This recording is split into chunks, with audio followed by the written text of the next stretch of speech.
Jason Aaron and Javier Garron head into the Wild West as the Devil sets its sights on the era's Phoenix and Starbrand heroes, but the Avengers arrive to give the gunslingers some much needed backup.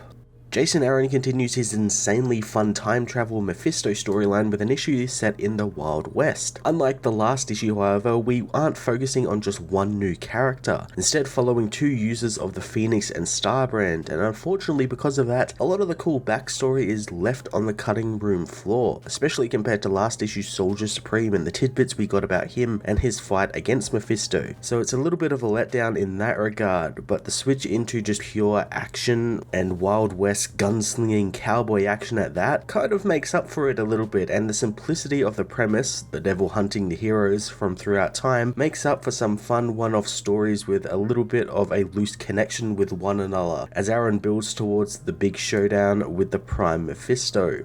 Javier Garron continues to deliver some fantastic colourful artwork filled with some great action sequences. I loved how Garron mixed classic Wild West concepts like train robberies and gunfights in the desert with sci-fi elements like flying trains and fleshy devil guns. Cowboys and sci-fi elements have always gelled really well together. They really contrast each other really well, and it's always really fun seeing a cowboy fighting an alien or fighting with alien weaponry, and here is no different. The Avengers issue 59 continued Aaron and Garron's Mephisto-centric storyline that, while didn't progress the story forward in any real meaningful way, was just a really fun romp through the Wild West with some cool sci-fi elements thrown in for good measure. I'm going to give this issue an 8 out of 10.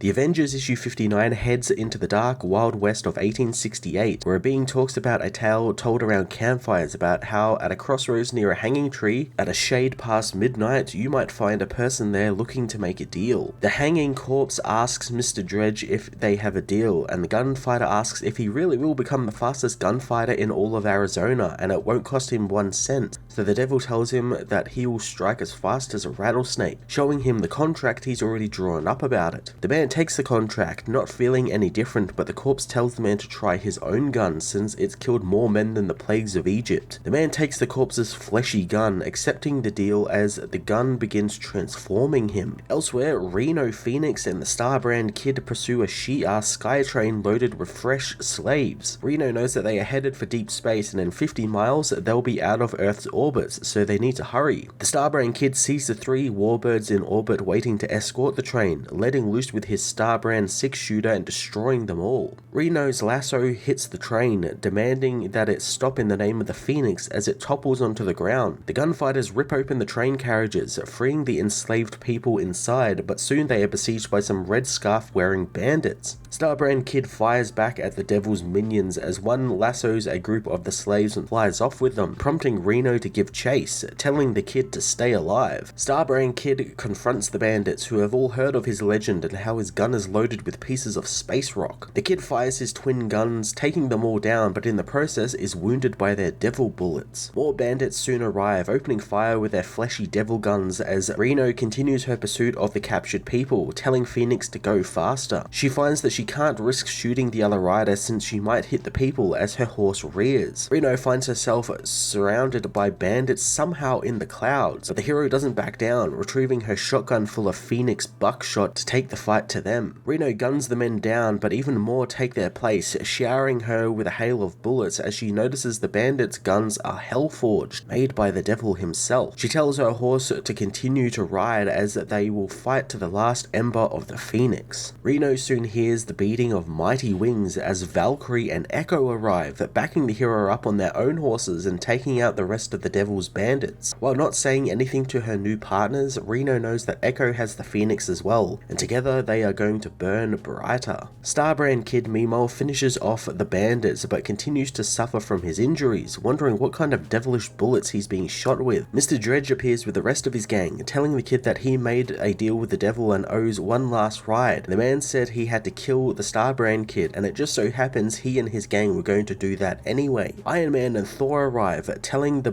Lanza rejects to realize when they are outgunned and that they should surrender. The men refuse as Thor says that these are the warriors of the West and they should be honorable and face them on their own terms. Iron Man decides to count to 5, then draw, but as the counting begins, Thor and Iron Man hit the men with lightning and missiles, taking them all out. The heroes help up the Starbrand kid, telling him that he and his partner are under attack by Mephisto, and he's been trying to kill all of history's greatest heroes. Suddenly, the evil Howard Stark attacks, prompting Iron Man to decide that it's time he and the metal-suited being have a little chat. Reno, meanwhile, almost gets to the people when the band she's pursuing cuts the innocent people loose by firing on the rope. Reno sends the Phoenix out after the people in the form of birds, which scoop up the people, saving them from death. Reno finally gets a look at the other bandit, finding it to be Mephisto himself, who says that he can give Reno back what she lost in that river all those years ago, or she can just keep fighting and maybe she can convince herself that she is making a real difference. But sooner or later, she will be dead and the world will have forgotten her name and no one will remember that she fought for them. Mephisto asks the Phoenix why it even bothers as Reno shoots him with her shotgun, telling the monster that she does it because people like him will remember the woman who stopped him. Mephisto opens fire on her with his own guns, knowing that he will remember how she died to his gun. The two continue to fight and Mephisto begins to gloat about how without her partner Starbrand Kid, Phoenix will lose, but Brandy, the present-day Starbrand Kid, arrives to back up Reno. Iron Man meanwhile confronts the armored Howard, demanding to know who he is and why he is using tech that's very familiar to him, but all the being will say is "Hail Mephisto" and "Hail Stark," confusing Tony. Brandy grabs Mephisto, unleashing her power in a blinding light that Reno can't even see through. The light fades off into the distance, and later, after being patched up, Reno and Starbrand Kid hit the road again, going over the battle with Mephisto. Reno says that while the other Starbrand that helped her was a grown woman, she looked like she had the fear of a child in her eyes, making her think that these heroes need their help. Starbrand says that they are off chasing Mephisto through time and they have their own devils to deal with as the duo arrive at the Hangman at the crossroads, as the Hangman thinks that they have come looking for a deal, but Reno, Phoenix and the Starbrand Kid answer the devil's offer with hot lead and fire.